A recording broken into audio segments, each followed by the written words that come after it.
Morning girls, आज हम पाठ 6 का भाषा ज्ञान का प्रश्न 2 जो है दिए गए शब्दों के तत्सम विदेशी और देशज शब्द छांट कर लिखें। तो ये प्रश्न करने से पहले आपको पता होना चाहिए कि तत्सम विदेशी और देशज शब्द क्या हैं। तो आज हम उसी के बारे में बात करेंगे। तो सबसे पहले हमें पता होना चाहिए शब्द क्या है। शब्द क्या है? शब्द वर्णों का सार्थक समूह है।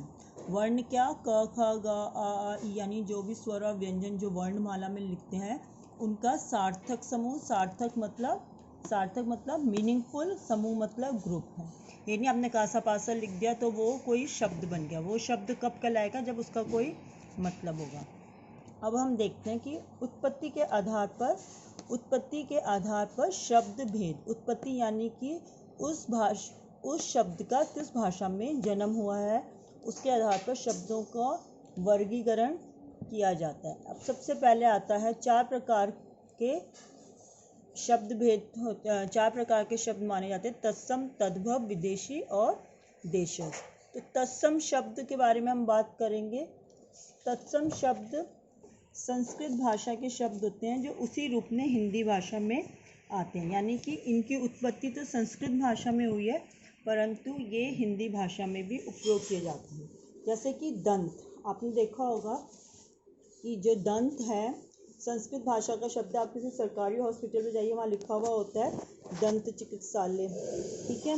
उच्च यानी कि उच्च पद पर आसीन है, वह ये कार्य कर रहा है, वो उस क्षेत्र के विधायक है। आज हिंदी दिवस मनाया गया। तो ये शब्द संस्कृत के है, संस्कृत भाषा में उत्पत्ति हुई है, परंतु हिंदी भाषा में भी ये उसी रूप में उपयोग किए जा रहे हैं। फिर हम बात करते हैं तद्भव शब्दों की। तद्भव शब्द संस्कृत भाषा में उत्पन्न होते हैं, परंतु उनका उपयोग हिंदी भाषा में होता है, परंतु कुछ बदलाव के साथ। बदलाव यानी कुछ परिवर्तन के साथ संस्कृत भाषा में उत्पन्न, पर कुछ बदलाव के साथ हिंदी भाषा में उपयोग होता है। जैसे दंत मूल शब्द है, तत्सम शब्द है, और उसका बोलते बोलते दांत बन गया। ऊंचा, कुछ का क्या हो गया?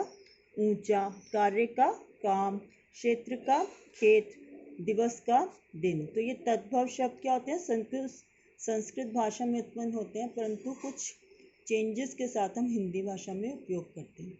उसके बाद आता है विदेशी शब्द। विदेश का क्या अर्थ होता है? जो हमारे देश के बाहर का हो।